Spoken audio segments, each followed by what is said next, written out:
You know, a lot of nonprofits and a lot of organizations, they ask for money, and you really don't get to see where the money goes. At Twilight, it gives people an opportunity to see the look on somebody's face when that wish is granted.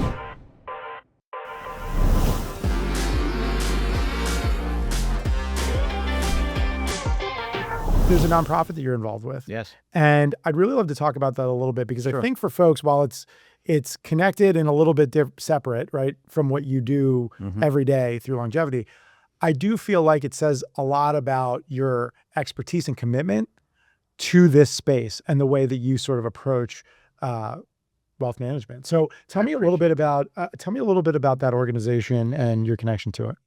Yeah, Twilight Wish Foundation.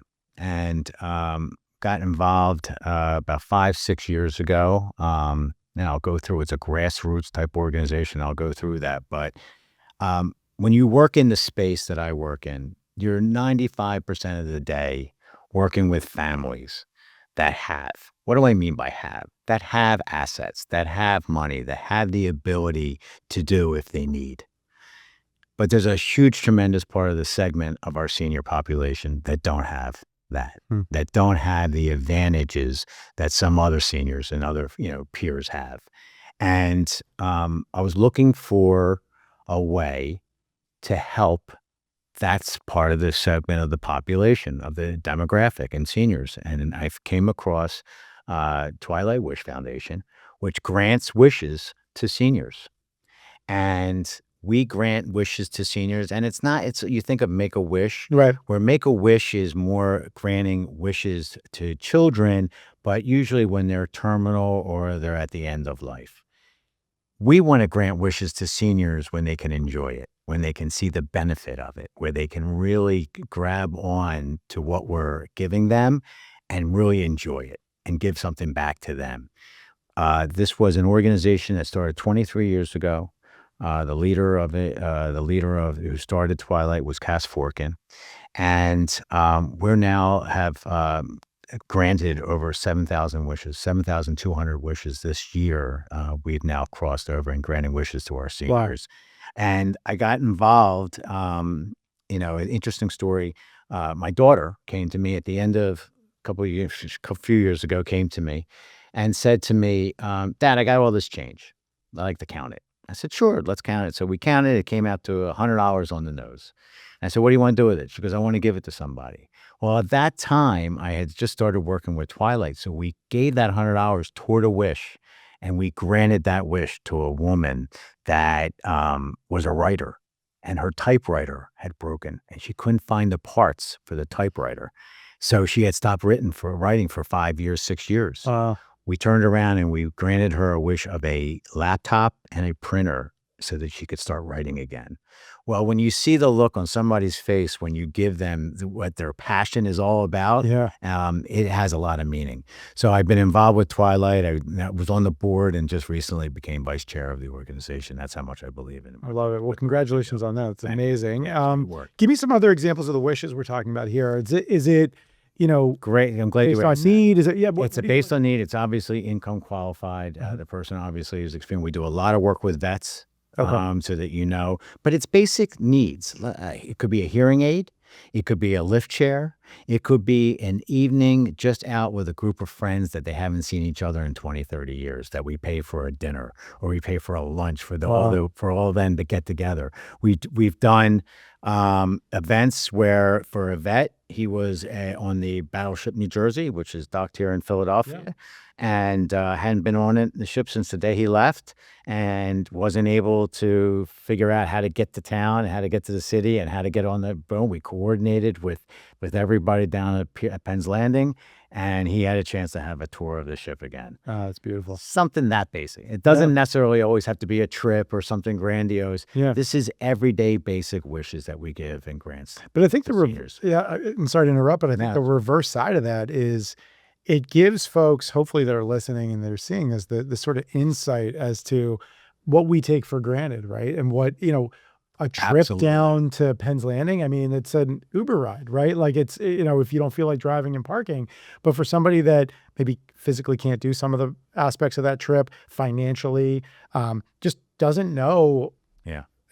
we've all, not to joke, but we've all had that frustrating call with an older loved one trying to navigate their iPhone, right? So like, it's for those things, it might be barriers to entry for them to do something as simple And as it that. could be it could be because of that mobility issue. I mean, Right. really is one of those type of things. But I can't tell you, we have 19 chapters around the country. We're a national organization. We're looking to expand, and we obviously feel that there should be a chapter in all 50 Of states. course. Here. But I can't tell you how many ball games. We send seniors to Yeah. from around the country. They haven't had the ability to go. They just want to go to America's pastime, go to a ball game. Yeah. So we send them to a baseball game. What's the barrier for, is there legislative things, or is it connection? Like, why can't like the PA chapter do stuff in another state and that sort of thing? We could, but it's about coordinating the wish.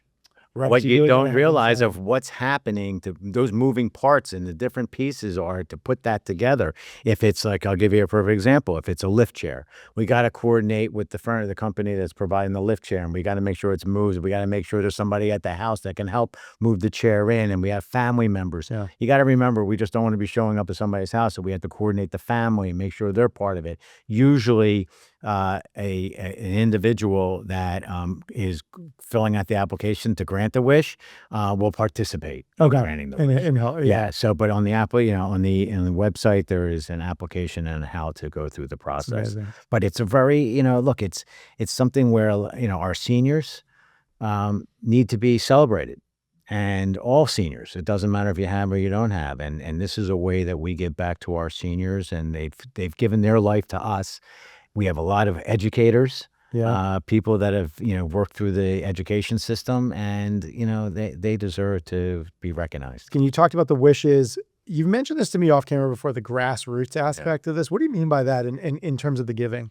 Well, the one thing I love about Twilight Wish is that when I say grassroots, I'm referring to the opportunity to see the wish granted. Hmm. Right. A lot of nonprofits and a lot of organizations, they ask for money, you make the donation, you send it off, it goes to some building, some tower, and you really don't get to see where the money goes. Yeah, you don't see the impact, right? You really don't. Well, at Twilight, because we're a national organization, because we have chapters around the country, it gives people an opportunity to see the look on somebody's face when that wish is granted. That's pretty And awesome. it's priceless. I mean, that's what really, I think, separates Twilight from some of the other organizations that are out there. And I'm not saying they're not doing good work. course. They're doing great work. But, when it could be a family member, you could do it with children, you can do it with other family, to be part of it. I always say to individuals that want to get involved with Twilight Wish, volunteer first. If you want to give a donation, give a donation. But your donation initially should be volunteering and going to see a wish. When you see that, it makes everything so much easier and clearer. It's amazing you say that, because we worked with on the nonprofit space with a lot of organizations that give back, like JRA, Shared Food Program, Food program, yeah. in Yeah. terms of, and being able to see the deliveries. Yes. That is, I think, where you see all the storytelling we do. It always comes down to that being one of the most meaningful parts of the impact. That's when you start to understand what the mission is, the passion. We Mhm. start to see when you have a group of people that are doing this day in and day out, that's their job.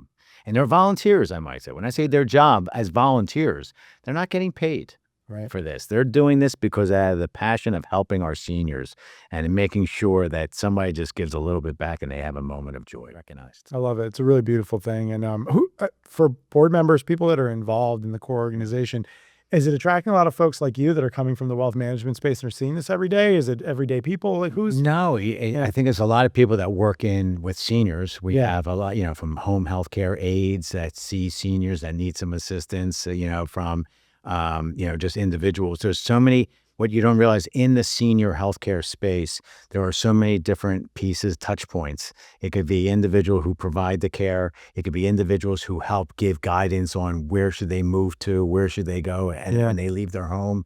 There's so many different pieces that are touching our seniors, and that's who's really involved with this organization. You don't see a lot of the wealth management, because again, I think you're locked into seeing a certain segment of the population all the time. I just took a step back and I was like, you know what? There's what about the people that don't? I asked that question one day and I was able to seek out a better way of addressing that. I love it.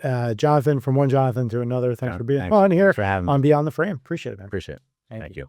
I think the coolest thing about video podcasting is that it is a workflow game changer. I'm John Sherman, founder here at Video City Productions. We've been doing video here since 2008, long time. And one of the things we've learned is that most videos are going to have a long process. What video podcasting does is it shrinks that pre-production process, makes it much more easy to just pick a topic, maybe have a couple outline points. The production process, shorter, easier. Just sit down in a turnkey studio like ours and talk. And then that post-production process. Not only are those things faster to cut, you can also generate all of this short-form content very easily from 1 hour of talking. Is video podcasting the end-all be-all? Of course not when it comes to content creation. But is it an absolute workflow game changer? Absolutely. If you like this video and you're considering video podcasting or doing any video project, click the link in the description or visit videocityinc.com.